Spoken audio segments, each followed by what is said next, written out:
Virgo, hello there, my beautiful friends. We're going to do your general tarot reading for early April 2025. Thank you so much for joining me today. You know, I appreciate each and every single one of you. So let's get right down to business as always and start you off with an oracle card here, just so we can dip our toes in the energy and see what's happening for the lovely Virgo collective. Hope you're all doing fabulous and fantastic, my friends. Let's get it going here. My guide, spirit team, talk to me. What do we got for the lovely Virgos in early April? The seasons are changing. What energies, messages, insights can we take a little peek at? And yeah, we're just going to take a real quick look at this first card. Then we'll get into the full reading itself. At the very end, I'll pull you a bonus card from the Shadowland Tarot. Just to see what might be in the shadows or what shadow work you can lean into, which is always interesting. But let's get it going here. Let's rock and see what we got for Virgo in early April. What's the vibe? What's the energy for my good friends here? Let's get this first card going. What do we got? There we go. Nice and quick. All right, a little temptation with this card. I did see this for a couple other signs in recent weeks, so I'm not like surprised to see it. It makes sense that it's here. Don't get too nervous about the imagery. It does have some similarities to the Devil in the Tarot deck, but there are some distinct differences. It's a very, very tempting type of energy. Now, before we fully dive into it, if you're new here, I'll be speaking about the April subscriber surprise towards the end, so you might want to check it out. And also, if you could kindly illuminate that like button by tapping it on its third eye, you know, I'd greatly appreciate it. But enough the promo, into the reading. Let's talk a little more in depth about this card. So a lot of interesting imagery here. In the background, we see that devil figure. There's a woman here, there's a serpent and an apple. So it does sort of invoke the Garden of Eden symbolism here, which I'm sure a lot of you are very familiar with the story. So to me, especially if there's things in this time that you've been trying to refrain from. So whether it's certain thought patterns, certain behaviors, certain individuals, certain habits. When I see this card, there's a temptation to revert back to something. So just know in this time, it could be a major thing. It could be a small thing. I'm not saying this is like, oh, sound red alarm, something wild is going to happen. It could just be something minor depending on your situation. But to me, this card, it's very tempting, very alluring. Now, for some of you, you might either be magnetically attracted to something and you can't explain why. Or this could be someone's feelings towards you. It's like, oh, this thing, it's like drawing me in. It's like hypnotizing me. It's a very peculiar energy I'm picking up off of it this time. The Devil in Tarot deck does represent attachments, so I'm not going to definitely say that's it, but there's an allure to it for whatever reason. So we're just going to let him chill over there. Let's get into tarot. And yeah, I always say the first card here doesn't make or break the reading. It's just a little footnote. So let's get you 3 tarot cards in the upright. Then we'll get into that intuitive juiciness. Shuffle it up one time here for my lovely Virgos. What's happening in early April? And while we get this deck shuffled up and ready to go, let's talk about last week's reading. Pretty positive for the most part, especially like long-term energy. The reading was titled A Massive Payoff. So it did basically tell me something you might be working on, something you could be putting a lot of your energy into. If you keep pushing it, something will pay off for you. So hopefully for a lot of you, it already came in. And I always say wins, payoffs, stuff like that. They come in all different shapes and sizes, whether it's work and career, personal relationships, even health. So it did feel like, you know, hard work or effort paying off, which is a beautiful thing. And that energy could bleed over for a couple weeks. So keep that in mind. But let's see what shows up for you this week. As you know, energy is very fluid, never set in stone. So only take this how it hits for you, because we could be seeing your vibe or somebody else's, right? Let's get it going. 3 cards here for my lovely Virgos. What's happening in early April? Thank you. Okay, Temperance. Oh, if there's any card that can offset the devil energy, we have Temperance with the Archangel Michael. Love that card. Let's get him tucked in right by the amethyst. Now, I usually like to start a reading with an action card. This is fire element, but it's chill. It's not doing much. Let's get a couple more. Let's get a couple more before we speak on it too much. Okay, so we do have the Queen of Swords, very stern about her business type of energy. I usually like it. It's straightforward. It's honest. What you see is what you get with that Queen of Swords. Let's get one more out here for my Virgo friends. What do we got? Cute. Okay, Page of Cups. So other people's energies are showing up here in a pretty intense way. And that could represent group situations, group dynamics. I guess it all really depends. The Page of Cups is very much a communicator, especially notice they're like staring each other down. But let's go through. I'll give you some of the classical meanings and archetypes. Then we'll get into that juicy intuitive stuff. But at first look, first glance, Elementally, it's a nice mix. Usually when I see too much of one element, it's like, that's a little too lopsided. But we have fire, we have air, we have water. So this could be different areas of life. This could be different situations completely, or it could just be different aspects of the same thing. There are some themes, though, especially with the two court cards. So whether these are other people around you or these are modes that you're stepping into, I'm getting a lot more chatter than I usually do for Virgo readings. So we're going to have to see how that plays out, whether it's people hitting you up or you hitting other people. I'm getting a lot of chatter already. So let's go through piece by piece and really start to build this out. Position number one, we're starting with Temperance. Beautiful Sagittarius energy. So if you're connected to a Saggy, maybe you have some Saggy placements. This is a good thing. And as I mentioned, it has the Archangel Michael on it. So the first thing I always think of with this card, whenever it pops out, boom, spiritual protection, spiritual insulation. This could be a message from your guides and spirit team saying, hey, we're with you, Virgo. You are not alone. For a lot of you, I mean, maybe there's an extra interest in different types of spirituality or spiritual practices. This is a really good card. But every card has a downside, right? Now, this could be trying to stop something. Temperance, literally trying to curb a passion of some sort. So it's interesting we had that Devil as the first card, and now we have Temperance, because it's like, oh, I'm holding back. I'm trying to hold back. So whether this is you or somebody else, it's like they're purposely refraining or restraining themselves in some sort of way. Now, the big challenge with this card, it can represent delays. It can represent situations that don't seem to be changing. They don't seem to be moving. Yes, it's a card of patience, but it could also get stuck sometimes, like stuck in a rut. So watch out for stuff like that. Another thing I always mention before we move forward, Temperance, notice how Archangel Michael right there is pouring water from cup to cup. He's doing alchemy, right? So to me, although it looks like there's not much on the surface, underneath there's an energy bubbling up. Now, moving to the center, we have our first court card. We have the beautiful Queen of Swords. Now, for some of you, you might just be connected to an air sign. So Gemini, Libra, Aquarius, maybe you have placements there. And the Queen of Swords is no nonsense. Now, every court card represents a different way of the suit that they're in. The queens represent the internal aspects. Swords represent communication and logic. So, of course, this card could be communicating, especially with the page right next to her. So a talk of some kind or communication skills.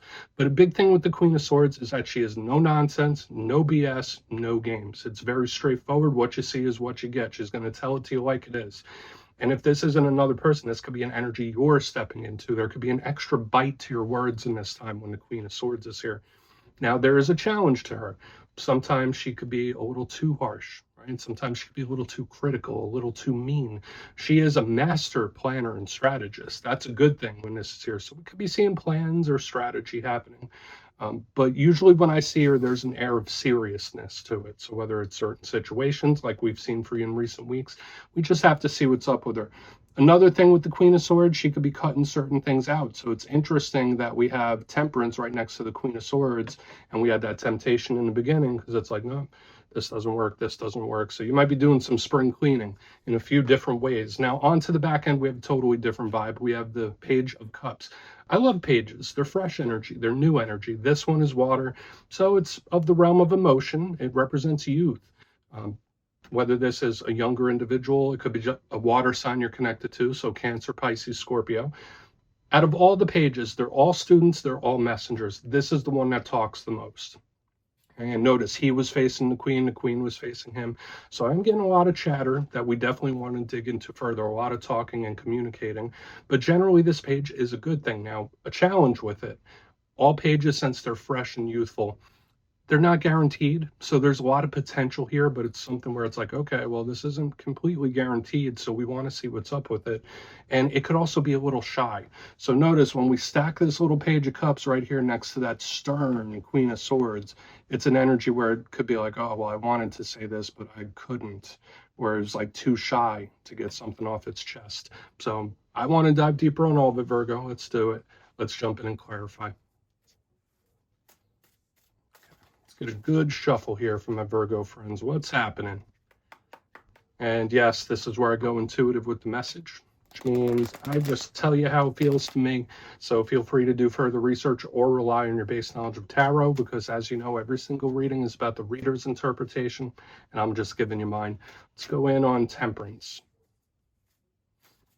Oh, and yes, if you're a reader yourself, please feel free to play along. That's why the box is here. If you're feeling any messages you want to give to Virgo, you could drop it in the comments. I don't mind at all.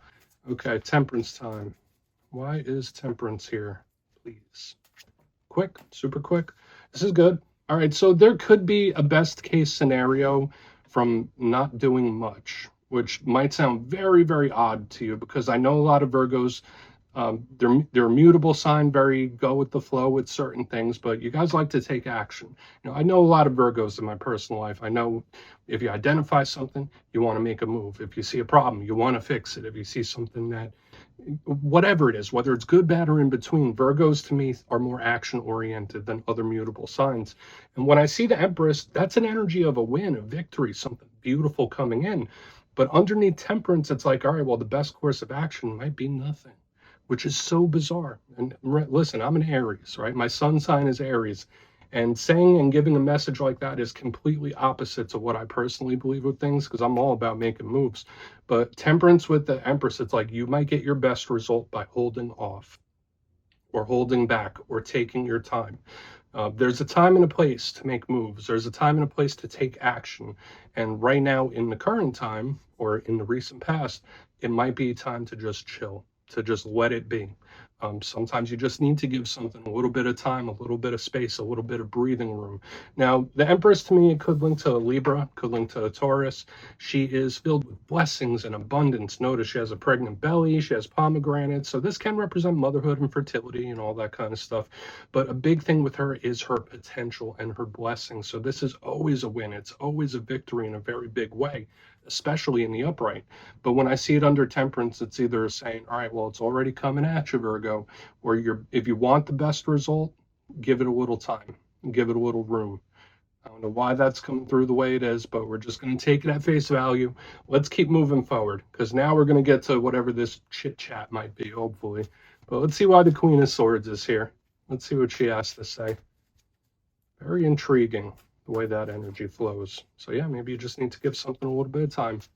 But why is Queen of Swords here? Why is the Queen of Swords here for Virgo? Thank you. Emperor, yeah, so all the people, we have the Empress, we have the Emperor, we got the Queen, we got the Page, we got the Spirit looking over. It's like we have all the people here. Now, it's always extra dynamic and extra powerful when we get the Emperor and the Empress in the same exact spread, especially right next to each other. These are cards that complete each other. It's a yin yang. Now, the Emperor, that's Aries energy. Some people give it to Taurus as well. This is a card of control. So when I see it underneath the Queen of Swords, it's like I have a plan. I have a master plan. I'm going to follow it to a T. I'm going to make sure it goes the way it needs to go. This is a very stern energy in the center. It's very authoritative. It's very set on something. Okay, that's a big thing. And especially when I see the Queen of Swords with the Emperor, it's like, no, this is the plan. I will stick to the plan. I will not sway. There is no gray area. There's no breathing room. So it's an energy that's very particular. That's what I'm picking up here in the center. Not saying that's a bad thing. Now, the Emperor, if it was rough, it was in reverse, I'd be like, oh, well, this is someone trying to control something a little too much. But I feel like this is a good thing in the center, where it's just like, I have a plan, I have a strategy, it's very particular. Now, no, if that's not you, if you're in this mode right here in the front, just letting something chill, this could be someone you're connected to that's in the planning phase or strategizing or planning something. Okay, but it doesn't feel like an accident. It feels like it's just very deliberate. Okay, it's very deliberate and thought through for one reason or another. We're just going to keep moving, but the fact that there's so many people here too, and I just keep getting like, there's chatter, there's chit chat, there's people talking. So whether it's you being a little more popular than you normally are, maybe your phone's blowing up, but it's like people, they're talking to each other, and it does feel a little gossipy to me. I'll see when we get to the page, but this does feel a little gossipy. Let's see what's up with the Page of Cups. Then we'll do a quick recap before we get into the shadow. I mean, at least if this is a conversation or a talk we're picking up, this person, it's like they rehearsed it in their head, what they're going to say. Let's see what the Page of Cups has. Then we'll do our recap. Very unique. The way your energy is presenting itself this week is very unique compared to other signs. Four of Pentacles. Okay. So now the Four of Pentacles is holding back. So it's like, all right, well, I was going to say something, but maybe I won't. It's like definitely giving me that vibe. This energy in the center is like bulldozing over this energy on the back end, where it's like, well, I had something to say, but I think I'm just gonna not. I think I'm not gonna do it. Now, I will mention this again. Refrain from gossiping in this time. Either that, I mean, because there might be people that approach you, even if you're not the most social person, like, hey, you know what I heard about so and so? I wouldn't feed into that too much, and I would watch the gossiping. Hopefully, it's not people chit chatting about some of you. That could be the case. But this energy on the back end, it's like, I'm biting my tongue, I'm not saying a damn thing. So just don't indulge in any gossiping. But at the same time, I felt like this card had something to say, but it's stopping itself for one reason or another. So we do have a lot of chit chat. There's a lot of talking going on here. Now, the Four of Pentacles, you see that person, they're holding on to those pentacles. For a lot of you, this could be really good for finances. This could be really good for investments, especially under the page. For some Virgos out there, you might get a chance for a new investment that might earn you big in the long run. But if that's not the case, if we're talking more so interpersonal, it's either someone that they're biting their tongue, or they're not indulging in a conversation. And there is a lot of talking here. So could it be an important talk? Possibly, but I just feel it does feel a little gossipy to me. So just watch out for that and don't indulge in it. But let's go through and do a quick recap. I feel like eventually whatever this person wanted to say, they're gonna, if you're talking to someone and they're just coming on too strong, the passive approach might be the move, especially with what we're seeing on the extreme ends. But let's go through and do a quick recap, and we'll get into the shadow card. So there's a lot happening in your spread this week, Virgo. But if you kindly look in the box, position number 1, we have Temperance with the Empress. So it is saying that a passive approach, or just giving something time, giving something a little breathing room, is the best way to go. Like taking blunt, blatant, strong action right now might not be the best move. Regardless of the situation you're dealing with, it's like just give it a little time.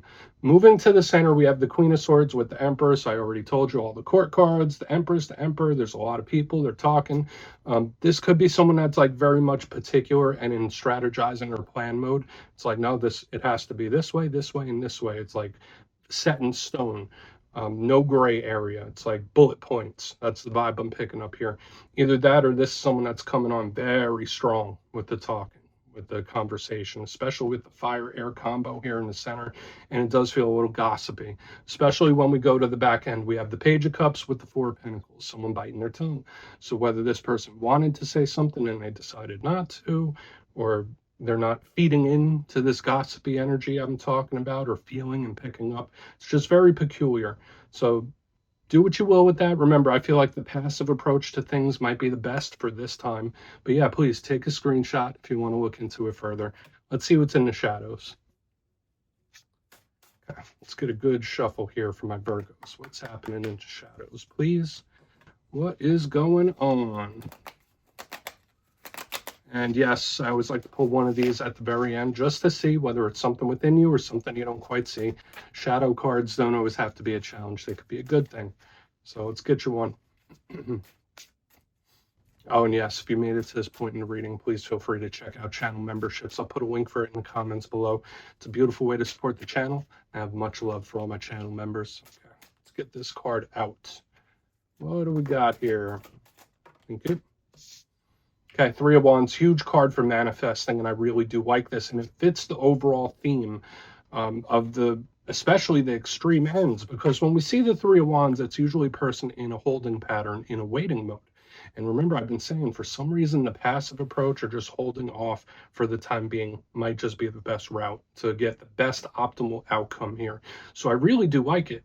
This is a card of creating and putting energy out there, and it's like, oh, it's almost there, it's coming, it's within reach. So for a lot of you, this could be a little bit of a heads up from Spirit that something you've been manifesting is like right there. It's almost here. So this can be a very good thing, but it also feels like a delay. I just want to say, especially with the stuff we saw in the main part of the spread, if you feel stuck, if you feel like something's not progressing, that's not really the case. It's not. I just feel like it's meant to be right now for whatever reason. So yeah, Virgo, that's what I have for you this week, my beautiful friends. Don't click away just yet, though. I'm going to give you the details. The April subscriber surprise. If you would like to book a personal reading with me and get a little further insight into your situation, you can check out my digital calendar on my website, mastermetaphysics.com. The April calendar is up, so feel free to go check it out and book. But for the April subscriber surprise, I'm giving away 3 copies, not 2, of one of my favorite decks of all time, the Gilded Tarot Royale. It's a gorgeous deck and it works fantastic. So if you'd like to get your name in for this, it's 2 simple things. As always, my friends, first, you must be subscribed. And second, let me know down in the comments, if you could pick one tarot card to best describe you, which one would it be? Are you the Empress? Are you the High Priestess? Are you the Emperor, the Moon, the Sun? You put your answer down in the comments, you'll be entered to win. And at the end of the month, the winners will be announced in my community tab. As always, my friends, much love, and I'll see you soon.